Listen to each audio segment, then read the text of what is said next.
2 days in the hot summer sun, and these guys are ready to rock and roll. So people are always thinking, oh, I want to grow this, I want to grow that, I want to sprout this, I want to sprout that, I want to grow microgreens this, I want to grow microgreens that. Well, what about using your legumes in different ways? Yes, I actually soak these overnight, and then I put them out on this pizza tray in the hot sun around 30 degrees for 2 days, and now they're really dry.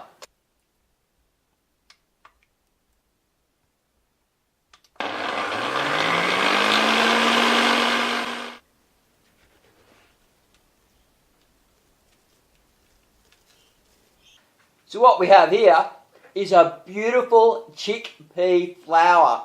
Now this only cost me about $1 and a tiny little bit of my time. Like I said, I just soaked them overnight, put them out in the sun for a day and a half on this pizza tray because it's black. And basically by the time I could start crumbling them together and feeling that they were dry and they were breaking up, I just put them into the blender. Now don't do what I did and leave the lid off the blender. I had peas just everywhere all over the kitchen. I didn't get to film it, so anyway, that's what you do when you're living as a bachelor. And look, I've got this perfect chickpea flour that is just sensational. And what I'm going to do is I'm going to make an Aussie bread damper. Have you ever heard of damper? Now, damper was introduced into Australia with the first settlers because they didn't have a lot of food. So they just had flour and water, and they would bake it up or mix it up, throw it in some coals, wrapped up in something that they could bake it in, and then put it in their knapsack and travel around with some type of tucker.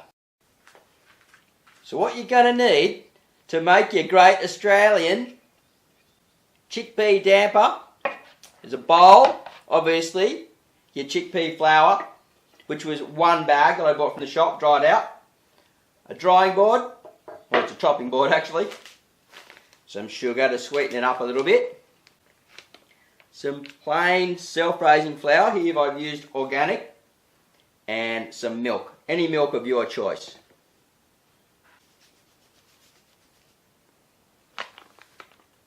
$50-50 of the flour to the chickpea, couple of teaspoons of sugar, and moisten it up with the milk. Then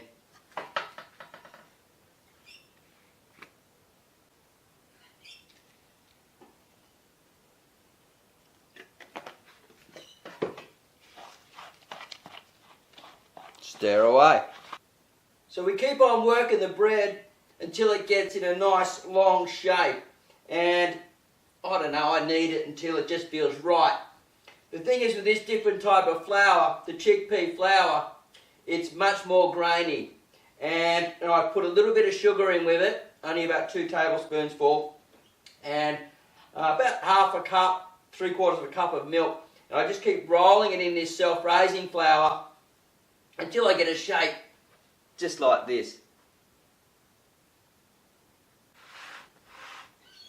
Don't forget to cover it with a little bit of olive oil.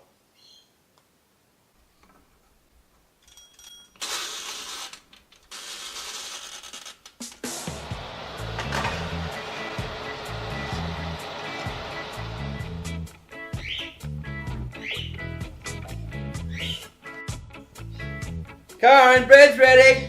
Really?